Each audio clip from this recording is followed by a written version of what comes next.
Pastor Bell, this is so exciting. When I met you back last year at the Black and Latino Economic Summit, you and your wife, dressed to the nines. Well, I remember y'all winning the contest. That was such a fabulous event. And so coming back, working with the Detroit Association of Realtors, I'm on the board. I'm now the secretary this year. And last year I picked up the DAR HOMEARAMA. And when we were talking about, okay, where do we go next, right? East was our next location. We've done 2 of these last year on the west side. We did Southwest Detroit as well. Okay. So coming to the east side, you were the first person I thought of. Amen. I was like, this will be perfect for Pastor Bell. Coming here, seeing your church, seeing what you're doing in the neighborhood, I'm just like so excited for you. I'm just loving it.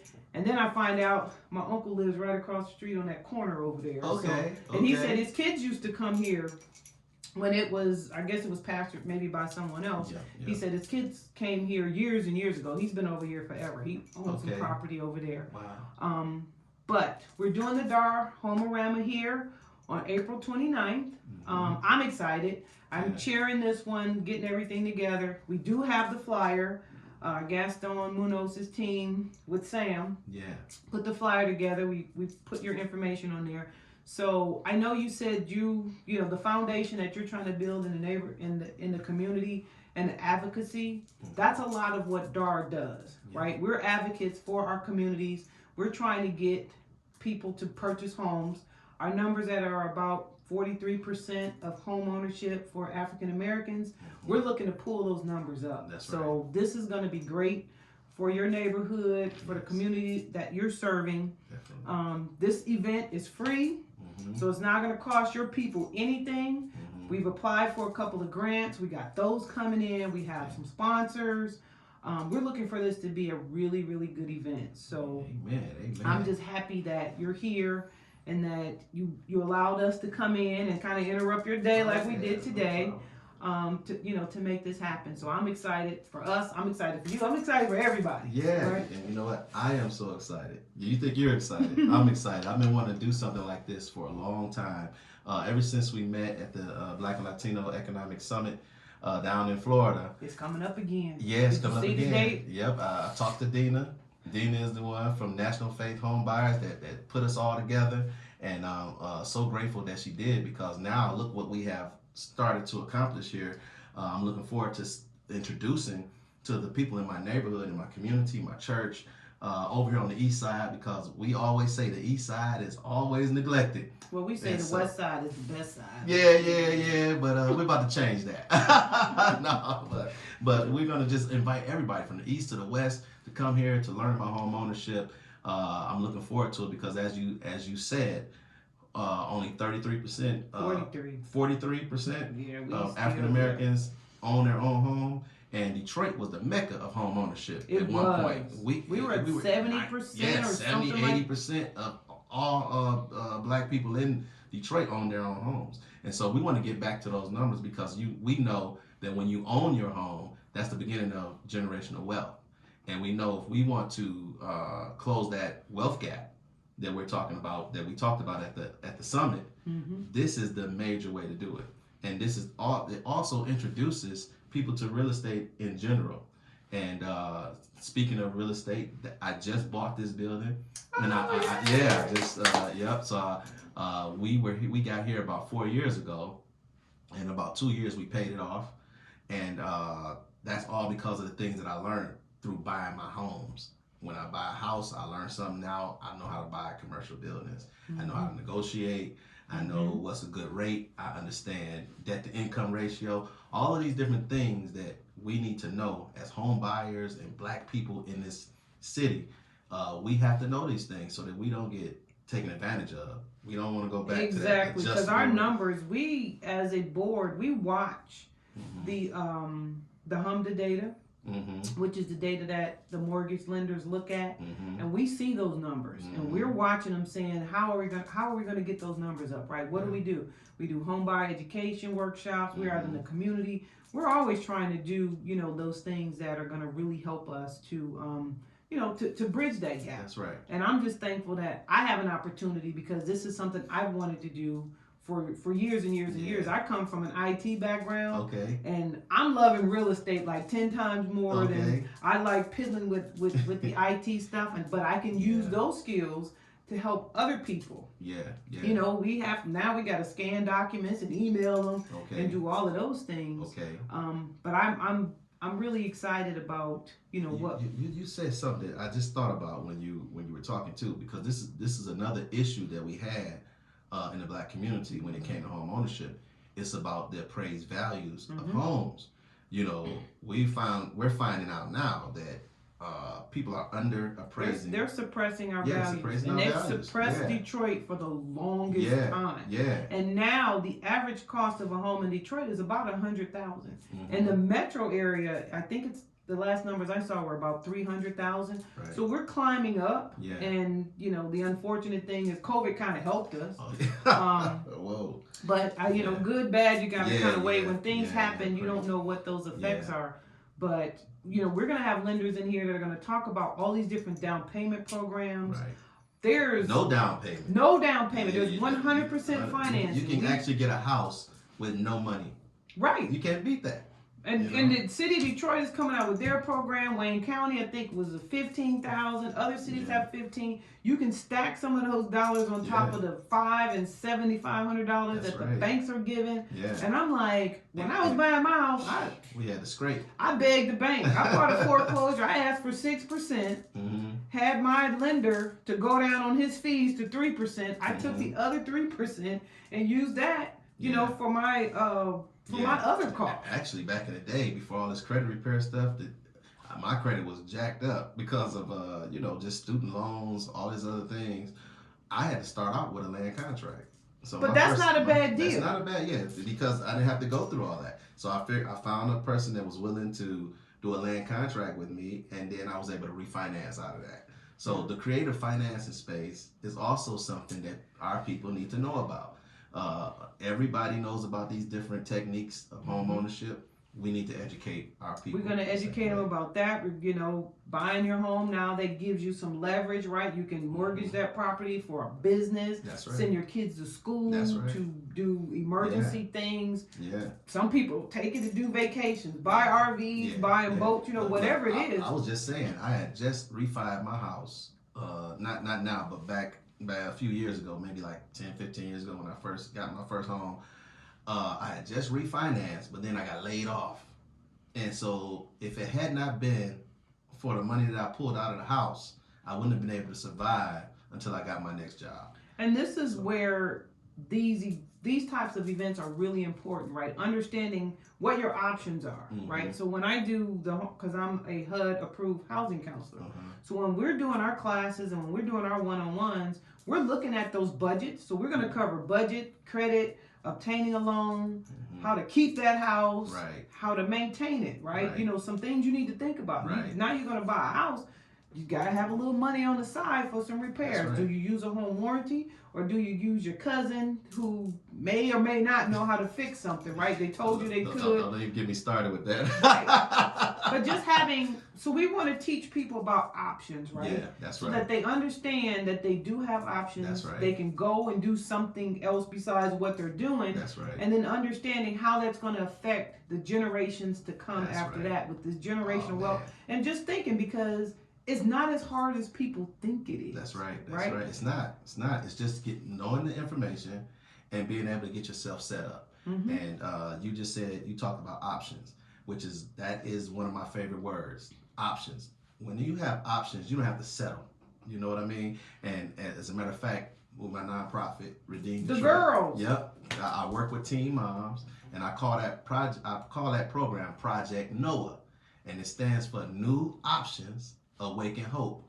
When you know that there are other options out here, you become hopeful again. And so I'm teaching these young ladies how to buy their own home, how to make sure they keep their credit clean and build it from the beginning. Don't let anybody mess it up, including yourself. Right. So, but you have to be taught this stuff. Otherwise, we don't know. And that's one of the major things I want to do, because we can.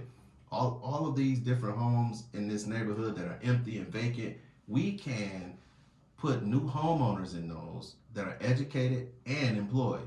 And so my program with the young ladies, and eventually I'll be talking to the teen dads as well, we're going to train them into skilled trades. We're going to get them into employment so that once you buy the house, you can continue to afford the house. Exactly. You know what I mean? So that's the key component, you know. Because once you get from the renting to owning, and I read this book, and this was really a compelling story for me. I read this book called Evicted, and it talked about when you're renting and you're low income, you have one life-altering event that gets you put out. You have to rent temporarily, which means now you got to come up with all of this money, right?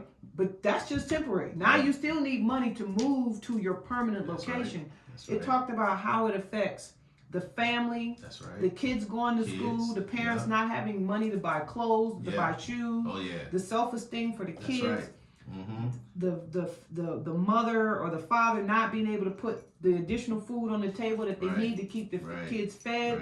It talks about what the landlord suffers it's just when they have to evict somebody. So that whole trickle effect. And that made me really think about real estate. Like, okay, this is how this stuff happens. Because you know what home ownership does?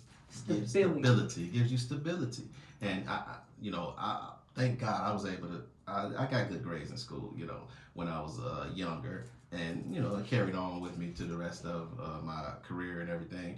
But a lot of people say, "How did you do it?" They think I was super smart, but really, no. It was that we had stability. We had stability. I was at the same school from elementary, same school all the way to the end, same school all the way to the end of middle school, same school all the way to the end of high school.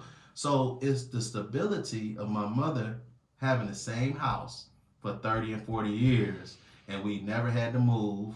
We never had to uproot ourselves, go to another neighborhood, which means I had to go to another school, meet new friends all over again. And then if you get evicted from over there, you got to go somewhere else. And so our children are bouncing around. And I was a teacher, too. I taught math and science for 15 years in Detroit Public Schools. And so, I noticed that with my students, if they have to move or if I get new students in the middle of the semester, they got to get caught up. All these different dynamics, and all of that can be solved with home ownership and stability. Yeah, my mother was the rob Peter to pay Paul type of mother because she had to work with she's a single mom. We lived in 2 sets of projects, and when we first got into our home, the unfortunate thing is we moved into an all-white neighborhood. They didn't want us. Right. We struggled and fought. Like, there's some things, some names were called and some stuff that happened to us. But we were like, we ain't going nowhere because this was our opportunity. Investment. And it made us feel good. And my mother, at that point, she was cooking dinner for us when we came home from school. We now had lunch. It was just the whole mindset of that. We had our own place. We were proud. We kept the house clean. We had an extra lot on Saturdays. We cut the grass. Family members came over to hang out with us, to spend the summers. So I really remember that. She bought our first house from my junior high school math teacher. I think he was my math teacher. Right. And I was like, but she worked at my school as a paraprofessional. Okay. And that's how we got our first home. And it just, when I said, I left the city for 20 years, went away to school, lived in 2 other states. And I said, you know what? When I go back I'm moving back to Detroit because home is home, right? That's right. Home is what you make it. We want to tell people where we turn a house into a home. That's our goal, is to help you find a house that you can turn into a home. That's right. I actually stole that from one of the other realtors, Tanisha. We were talking about that. And I was like, that's a good idea. But I was really Luther Vandross said that. That one too. But that was really good because it gives you that sense of pride, right? That sense of I belong somewhere. I belong to a community. And then you're picking up trash, right? You're going to the city meetings, the police district meetings. You're coming to the church in your neighborhood. That's right. You find that church home and you're like, I'm sticking with that church. And that was another thing we talked about. And doing the advocacy that we do and the work that we do with the faith-based initiatives and helping the pastors to understand not only are your church members are going to be able to purchase a home, now they're probably going to have a little bit more money to put in that tithing box and to participate with some of the other things that other people may need in the church. And it's not to take those people and pull them out of the neighborhood where they go somewhere else and they find another church. There's enough homes around the area for everybody to stay in. That's right. So this is like the trickle effect and how it's going to be good for you, it's going to be good for us, it's going to be good for the community. That's right. It's going to be good for everybody. That's right. The lenders. You know what? I'm glad you said that too. Look, we keep bouncing back and forth. We talked about the stability of home ownership in the community. It helps also the appraised values. It also helps the businesses. So we have a lot of our commercial districts. They're vacant. coming up. They're vacant now, but they're coming up. The more people you have living in the neighborhoods that will go and shop at those stores, the better it is for those businesses. But if the neighborhoods are vacant, then how are those businesses going to survive? And so right now we're on Whittier. So I'm watching Whittier coming over here to see you. I'm like, okay. Yeah, we're putting it together. So we've with the community association here, led by Jackie Perkins, who is the head of Great Communities Now, Sandra Handy Turner, Denby Neighborhood Alliance. We have New Beginnings with Lisa Williams, Yorkshire Woods with Most Premise, and myself and a few others. Some of the business liaisons, Reg Wilson with the CDC that he put together. We're all working together to create a business association up and down Whittier, the Whittier Business Association. And we're putting businesses with the community, and we're about to start making this area right here. We're doing the same on the next on Livernois. Right. I like I'm part of the West McNichols Business Association in my area. They're doing some of the same stuff that the Livernois Association was doing. And it's some of the same people because they have some businesses there. But the goal is, and when we're looking at real estate and what makes areas so popular, walkability. They have these walkability scores, and I didn't at first really think about it, but I've lived in California, I've lived in the Maryland, D.C. area, I've lived in Alabama, right? And I'm like, okay, this is how these communities, you want to come out of your door, walk to a coffee shop, walk to get something to eat, walk your dog. That's how it is. I'm loving the bike trails. Yeah, I'm an avid biker. I'm like, I can get back up to riding 100 miles a week because now I have more bike trails. I got a coffee shop. I can park my bike, go in the coffee shop, grab me something real quick. Bookstores. When's the last time we've seen bookstores come up in the neighborhood? Ice cream shops. I'm an ice cream person, right? I want more ice cream shops. Right. All those things, those mom and pop stores, or even, keeping that stability and those relationships. I remember growing up where my parents knew who owned the grocery store. All of those different things like that. And then the other aspect of this is once these businesses start to thrive, they can employ the people in the neighborhood. So now you got we jobs, got our wages up. You got the wages up. You got everything going well. So crime goes down.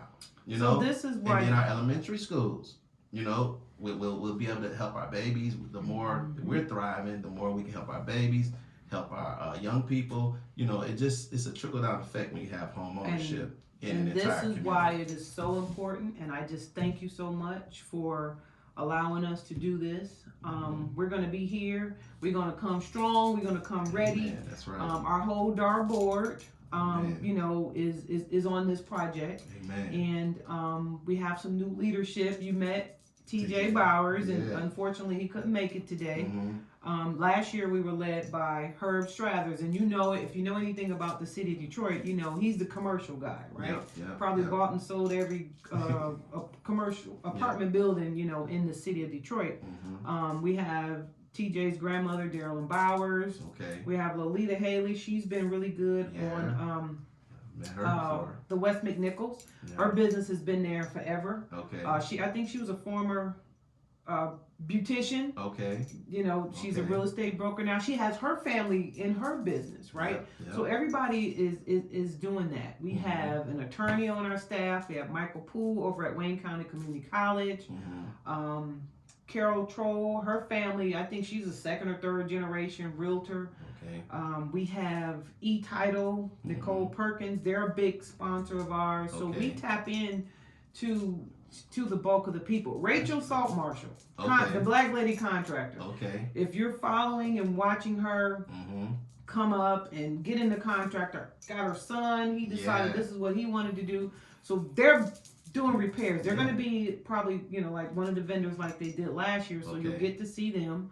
And that's one of the things I'm teaching the young ladies in my program. You can go into the skilled trades. They have the lead certification. You go get your builders. The energy management, HVAC. I'm working with Train Technologies. They've sponsored my summer program for the teen moms, and we teach them about skilled trades. And so as we get ready to get them into a real program that's accredited so that they can get their certificates and their licenses, we're also teaching them about home ownership and how to maintain your home, like changing your furnace filters, how to get energy efficient lights, all these different things like that, so that once you get your home, you know how to maintain it. Right. And you just, the more you know, the sooner you know it, the better off you'll be. And that's and this is where it's important to network and do that. And so we have Sam Garcia here doing the video. He's the marketing. He comes from Munoz Realty. Munoz is in Southwest Detroit, covering the Hispanic population that's right there. But he has a couple more offices within the city of Detroit. He has contractors. He has food trucks. He has, Lord Jesus, I don't know what else he got. He got a lot of stuff, right? But you probably started off with equity in your home. But Sam comes from Gaston Munoz, and like the flyer. We were working on the flyer, so we got that done. So I just want to tell everybody to just look forward to coming to this event, making sure you're here early. You stay. Hey, we're gonna provide a little lunch and snacks and things for you. We want you to come early and stay to the end. Don't be leaving at 2:00 saying I got somewhere to go. It's gonna be so much going on. Nobody's gonna want to leave. Once you get in, we're gonna have so many different treats and resources here. If you leave, you'll miss something. So I'm looking forward to it. Definitely want to do that. And I'm excited about working with you, Renee, and Detroit Association of Realtors. This is going to be a relationship that we're going to just grow. We're going to keep this relationship. We're going to be up in here in this new podcast room, podcasting or whatever they call it. This is my very first. This is my first interview. All right, I'm his first guest. That's right, in our podcasting studio. And I'm excited. So I'm in the process of putting together my YouTube channel and my show. It's going to be called What's Going Up in the D. And we're going to be talking about all the things that are going up. Not what's going down in the D, what's going up in the D. All the things are going up, up, up, up, up. All right. Well, thank you, Pastor Bell. I really appreciate it. And I look forward to working with you. That's all I can say. I'm excited. Ready to go. Thank you to the Detroit Association of Realtors for all that you do and everything else that's going to be coming. Oh, amen. Thank you. Oh, yeah. The land bank is going to be here too, right? I believe so. Yeah, we're going to send it to all of them. We'll get the land bank over here. The land bank will be here. I just met a lady today. I know we're about to end, and I started again. That's what happened when you talk to preachers. Right. I got some more people. That's why I said we get this flyer done. We're going to get the information out. Work on getting some more sponsorships, and then publicizing and getting it out. I'm gonna send it to every city person that I know. Okay. We're gonna try to get it to pretty much everyone. Our district, to get them. Our leaders will be here. So our District 4 leaders. Yeah, I'm gonna make sure they get it. Great Councilwoman Letitia Johnson. Oh, I saw. Yep. I was just reading with the kids with her over at Wayne Elementary. So she was over there, and I told her briefly about it, and so I'm pretty sure she'll be here. Just all of our elected officials, though. I talked to Monique Baker McCormick. She's on District 6. That name sounds familiar. She's a District 6 commissioner. Okay. But she also she's a veteran. She's a realtor and she's a veteran. She works with them. So she says, I'm on board. Okay. So I know we can get all of the people to come in here and, support us and tell us what they're working on. That's because even as a Detroit realtor, being part of governmental affairs, we're working on the county, city, and state level for these issues that are important for the community and that are important to the realtors for us to continue to do our business. We've been working with the Airbnb, the savings program for your down payment with buying your home. That recently passed. we fuss with people over signage, septic tanks, Okay. roads. Okay. You know, there's a whole lot of meetings and things that go on, and we're saying, hey, this is important. This is what we want. That's right. This is what we don't want. But we're Mhm. also getting this information from That's the right. community as well. Good. So when we Good. do our interviews and we're sponsoring, we decide to put our money behind these officials. We meet back up with them and That's tell right. them how they're doing, and That's then right. say, oh, by the way, did you know about this? And a lot of times they don't know about these issues until you Until you say something. If you don't say anything, because they can't know everything. They can't know everything. Yeah. So, and I was just told that they're working on a bus. Okay. We're going to Lansing on June 6th. It's a capital day. Okay. So it's like 3 realtor boards. We're going to probably get together, Okay. take that bus trip down there. But that's not the only time we go. Okay. That's good. but That's important. And it's because important. there are a lot of issues that are politically It's so associated with home ownership and different things like that. And we got to be on top of it. We have to. We got to be on top of Because it. if we're not on top of it, somebody else will That's be. right, And we're that's going right. to get what they want us to have. Look, now I gotta say this. I know. Look, we'll be here forever, but we got people all over the world buying property in Detroit. I'm talking about people in Australia. As we look through the records, I'm looking through land bank records. I'm trying to find houses, and I'm like, okay, somebody from Australia own these houses. But you also got to remember, a lot of those people bought those properties to be investors, Yeah. but they didn't understand how to manage and work those properties in the city of Detroit. Afar. Right. you gotta know Detroit. I've heard horror stories here. where people bought a property and now they don't even know if the thing is still standing. Yeah. Oh yeah. You know, we run into issues where you know, you got your scammers, right? They'll put some insurance on your property and burn it down and collect money. Yeah, they'll do that. But the thing about it is, I'm just showing how important home ownership is in Detroit. Like, we're here, sometimes we're in our own backyard and not paying attention. We're not. Other a people lot of us see, just sleep for other a long people time. see the value in the land and the houses that we have in Detroit. They see it all the way from across the waters. And so we're I right lived here. in California. Yeah. I lived in the Maryland, D.C. area. I've gone to New York. I've been to Atlanta. I've been so these areas where those prices are 2 to 4 times what we pay. Yeah. Here, Yeah. they see the value. Yeah. During this COVID, you know, when we had prices up and the interest rates were low, folks were bidding $50,000 to $100,000 over asking because they know that value. Yeah. So we can continue keeping our values up and working with these appraisers so that they don't undervalue our city. That's right. A lot of people can have more money to help you with these businesses on Whittier. That's right. To send their kids, get their kids to college. That's right. To do those, to buy more investment property. You gotta do it now. You gotta do it while the prices are still low, so that when they go up, you're gaining equity and you're gaining, you know. You got some leverage to go buy something else. That's right. We're looking at people using, you know, we're saying, hey, what else can we do? Some alternative credit. We're starting to see people using their rental history to help boost their credit. Yeah. So there's so many ways for people to get in these houses. Yeah. And this is why we talk about options and we have these panels and we have these events and we working and educating ourselves to make sure that we know. And I'm also a part of the National Association of Real Estate Brokers. And we just came from San Diego. Okay. When I tell you we had 3 full, a Friday, Saturday, and a Sunday of full education where you could learn about other alternate other income streams. Okay. We had education for your business credit, for you as a realtor, for you as a broker. Mind and body things that you just need to get your mind right so you can absorb all this information. Of course, you know, we did party.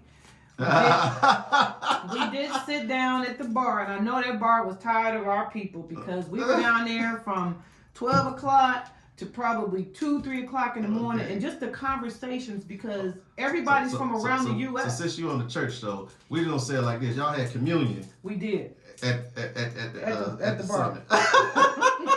But it was but people coming from all around. Yeah. These are people that I've met 6, 7 years ago when I first became a member of the organization. I look forward to seeing these people. When I tell you we laugh and we share our stories and just when I see what these other folks are doing, they're developing land. Yeah. They're developing shopping malls. shoved the subject there. You know, One guy has 150 realtors that work for him. We had education on how to, for development, like how to partner with people. Just like when we were at the Black and Latino Economic Summit and they were talking about, here are the people, here's how you put these folks together. Yeah. I had never in my life been in a room with that many bankers. Yeah. That was the most. Everybody was in and there. They sat down. Remember the one director, he was there, he did his presentation. He came back dressed in his shorts and was sitting down. I didn't even recognize him. Yeah, he was from PNC. And we were just talking. Rocky. Yeah. And we were just talking. Cool, down to earth. Bankers are just like people. They're just like everybody else. They are. But once you get to know them and they get to know you, you learn how to build a relationship. Because they can help you understand what is it that you need to do so that you can get that funding and get your business up to where you want it to be. Exactly. So we're going to teach all of that. All of that will be here on April 29th at the HOMEARAMA. Be here at 9 a.m. And look, thank you so much, Sister Renee. Thank you, Pastor for sharing Bell. with us and partnering with us. And I'm just looking forward to all the great things that's going to happen. Tell your wife I said hello, and I'm looking forward to seeing her again. Oh, she'll definitely be here. I'll tell her. Okay. Thank you, Sam.